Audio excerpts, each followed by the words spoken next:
Before the NFL ever celebrated quarterbacks who could run as well as they threw, before scrambling was seen as genius instead of recklessness, there was Major Harris. In the late 1980s, he didn't just play quarterback, he redefined what the position could be. Every time Harris stepped onto the field at West Virginia, defenses faced a problem they had never been trained to solve. A black quarterback who refused to stay in the pocket, who refused to be tamed, who made instinct and creativity more powerful than structure. He didn't run to survive, he ran to dominate. He didn't escape pressure, he weaponized it. And week after week, he turned chaos into touchdowns, broken plays into highlights, and skeptics into witnesses of something extraordinary. Fans saw brilliance, analysts saw disorder, and decision-makers saw a problem they couldn't contain. Words like undisciplined and freelancer began circulating, quietly reshaping the narrative around the player whose talent was undeniable. Harris wasn't being evaluated on what he did on the field. He was being judged on whether he could fit a mold that wasn't designed for him. The same instincts that made him unstoppable on Saturdays became a liability on paper. And yet, every highlight, every daring scramble, every breathtaking touchdown reminded the world that this wasn't recklessness. This was mastery disguised as chaos. By the time Harris reached his peak, college football had a love-hate relationship with him. Admired, feared, scrutinized, and misunderstood, he became a symbol of both progress and resistance. And when the moment that should have solidified his legacy arrived, the 1989 Fiesta Bowl, the stakes were higher than any Heisman Trophy, any highlight reel, or any stat line. That game would not only define Harris's career, but expose the silent barriers that had been waiting for a player exactly like him. Before the NFL ever celebrated quarterbacks who could escape the pocket, before scrambling was seen as innovation instead of recklessness, Major Harris was already doing it, and winning. In the late 1980s, college football was a game of structure, of defined roles, of quarterbacks who stayed in the pocket and followed the map. Harris didn't follow maps, he bent them. He didn't just play West Virginia's offense, he became it. Every decision, every step, every improvisation came not from instruction, but from instinct, vision, and courage. From the moment Harris stepped onto the field, it was clear. This quarterback refused to exist inside the boxes that coaches, scouts, and the media had built for him. Fast, elusive, but never reckless, he turned broken plays into scoring drives, pressure into opportunity, and chaos into art. Fans saw brilliance. Defenses panicked. Analysts scribbled notes they didn't know how to read. Words like freelancer and undisciplined quietly began floating through boardrooms and scouting reports. The same traits that made him unstoppable on Saturdays became reasons for skepticism off the field. Harris's talent wasn't just physical. He saw the field differently. Linebackers hesitated, safeties overcommitted, and defensive coordinators were forced to confront the reality they had never prepared for. Unlike other quarterbacks of his time, he didn't run to survive. He ran to punish. And when defenders adjusted, his arm punished them again. He didn't just extend plays, he turned every snap into a lesson in spatial awareness, timing, and anticipation. And yet, for all the brilliance, there was a quiet tension building behind the applause. The more Harris succeeded, the more observers became. The language of praise shifted to caution. Creativity became recklessness. Vision became instinct over discipline. Genius became risk. It wasn't just talent under scrutiny. It was identity. In a time when black quarterbacks were often steered toward receiver or defensive positions, Harris had the audacity to succeed exactly where the system said he shouldn't. His very presence challenged decades of bias and tradition, and it made those in power uneasy. Every touchdown, every broken play, every highlight reel forced them to confront a truth they didn't want to face. The quarterback position was never just about ability, it was about permission. West Virginia's offense didn't ask Harris to manage games, they asked him to win them. And when he did, spectacularly. But with every victory, the shadow of doubt grew longer. Analysts whispered about his decision-making, scouts questioned his discipline, and the NFL, watching closely, was quietly deciding whether someone like him would ever be allowed to play at the next level. By the end of his first season, Harris had proven beyond debate that talent, instinct, and intelligence could defy convention. Yet, admiration always came with asterisks, and brilliance was measured against an invisible standard of conformity. The story of Major Harris was no longer just about football. It had become a story about challenge, resistance, and the cost of being too early, too talented, and too uncontainable. And as he prepared for the games that would define his college career, the stage was set. A stage where every move he made would be celebrated, scrutinized, and questioned all at the same time. Major Harris wasn't just playing football. He was forcing the sport to reckon with its own rules, and the consequences would follow him far beyond the field. By the time Major Harris had established himself as one of college football's most electrifying quarterbacks, the applause had already begun to fracture. On the field, his brilliance was undeniable. Defenders overcommitted, linebackers froze under his eyes, and broken plays became highlight reels. Yet off the field, a quiet resistance was forming, one that would shape the narrative around him far more than touchdowns ever could. Words like undisciplined, freelancer, and raw began circulating in scouting rooms, media columns, and coaching offices. The very traits that made him unstoppable, creativity, improvisation, instinct, were being reframed as problems. Harris's audacity wasn't reckless, it was revolutionary. At a time when black quarterbacks were still being guided toward receiver or defensive back, he refused to be redirected. West Virginia handed him the keys to the offense and let him innovate, trusting him to win. And when he did, in ways that embarrassed traditional coordinators and exposed the limits of conventional thinking. Every broken play, every escape from the pocket was treated not as intelligence, but as defiance. Analysts praised the results, but behind closed doors, the same plays became evidence that Harris couldn't operate within structure. This tension wasn't just about football mechanics, it was about perception, control, and comfort. Coaches and scouts were asking a question they didn't dare say out loud. Can a black quarterback like Major Harris really be trusted to lead, to innovate, to dominate without conforming? And instead of celebrating him for forcing defenses to adapt, they began to define him by what he wasn't: controlled, conventional, and predictable. His brilliance became a liability, not because he failed, but because he challenged the system. As his fame grew, so did the pressure. Every highlight, every daring scramble, every miraculous throw was dissected through a lens of skepticism. Analysts described him as athletic rather than smart, instinctual rather than decisive, unpredictable rather than innovative. Behind every statistic was a question: does this fit the mold? And when it didn't, the narrative shifted. Talent alone was no longer enough. Harris wasn't just competing against defenders, he was competing against perception itself. And then came the looming question that haunted every talented black quarterback of that era: the NFL. While scouts tracked his numbers and evaluated his physical gifts, the real conversation was rarely about skill. It was about compliance. Could Major Harris be molded? Could he be trusted to conform? Could the league afford to allow someone like him to challenge the blueprint they had carefully constructed over decades? In private meetings and boardrooms, the words project, risk, and fit were whispered, quietly deciding a future he had yet to play for. By the end of his second season, Harris was at the peak of his power on the field, but the narrative surrounding him was already narrowing. College football loved him for the tickets he sold. The NFL watched him closely, not to celebrate innovation, but to determine whether someone like him could be allowed to exist at the next level. And the tension was only growing. Every scramble, every touchdown, every moment of brilliance was a reminder that his talent was both undeniable and inconvenient, a threat to the old order that refused to be rewritten. By the fall of 1988, Major Harris had become more than a quarterback. He was a phenomenon.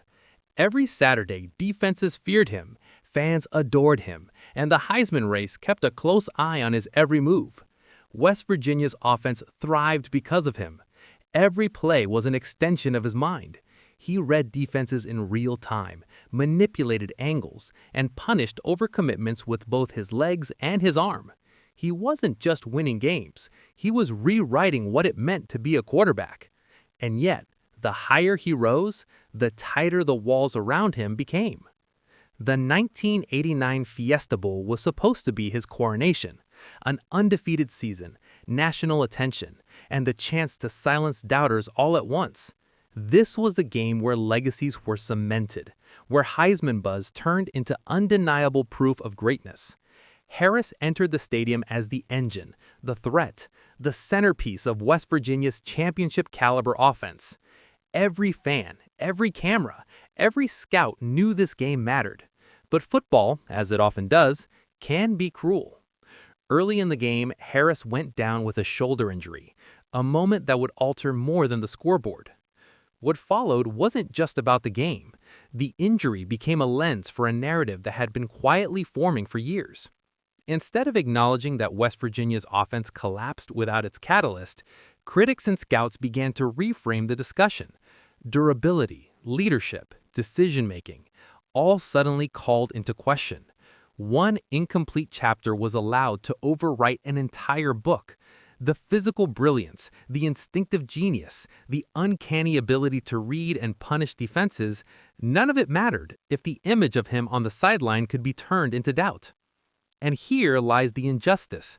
Other quarterbacks in similar situations would have been granted grace. They would have been labeled fighters, projects, competitors. Harris was treated differently. The Fiesta Bowl wasn't a temporary setback. It became evidence in a quiet verdict that was already forming. Analysts didn't ask if he could still lead, if he could recover, if his talent was intact. They asked if he fit the mold, if he could be trusted, if the system could control him. And in those silent evaluations, the opportunity for his next level, the NFL, began to slip quietly out of reach. The irony was brutal. Harris had spent years proving that talent and innovation could overcome convention. Yet one injury, one moment that should have humanized him, instead became a convenient excuse to maintain a system that had always resisted him. His brilliance had always been inconvenient, but now it became dangerous in the eyes of those who feared change. The very same instincts that made him unstoppable were reframed as risk. The quarterback who bent the field became a cautionary tale, not because of failure, but because of timing, circumstance, and the quiet weight of expectations he refused to fit. By the final whistle, West Virginia had lost the game, but Harris hadn't failed. The narrative, however, began writing itself. The conversation shifted from what he had accomplished to what he might fail to deliver. The stage had been set for a career-defining injustice, a system unwilling to acknowledge a player who was, in every measurable way, extraordinary. The Fiesta Bowl didn't end Harris's talent. It ended the patience of the gatekeepers who had never truly wanted him to exist outside their expectations. By the time Major Harris reached the doorstep of the NFL, the verdict had already been delivered, quietly, invisibly, and irrevocably.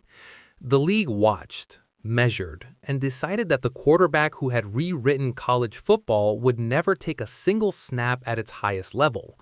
Talent alone was no longer the criterion. Development, patience, opportunity, these were luxuries Harris would not receive. While other quarterbacks were allowed to stumble, learn, and grow, Harris was categorized as a risk, a player too unconventional to be trusted. The very instincts that made him unstoppable in West Virginia became liabilities in the NFL's eyes. It wasn't failure, it was omission. The NFL didn't need to justify its decision publicly because silence became proof. If a player never played, the league could pretend he never belonged.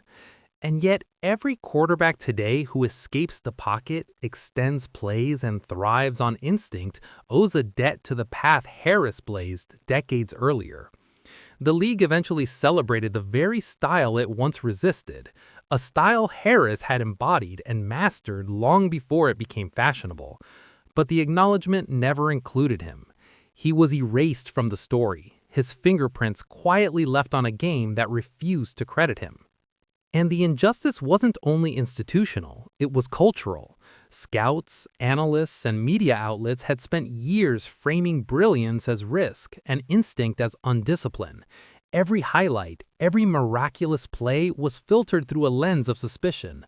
Race, timing, and expectation all played a role in a quiet erasure that history often overlooks.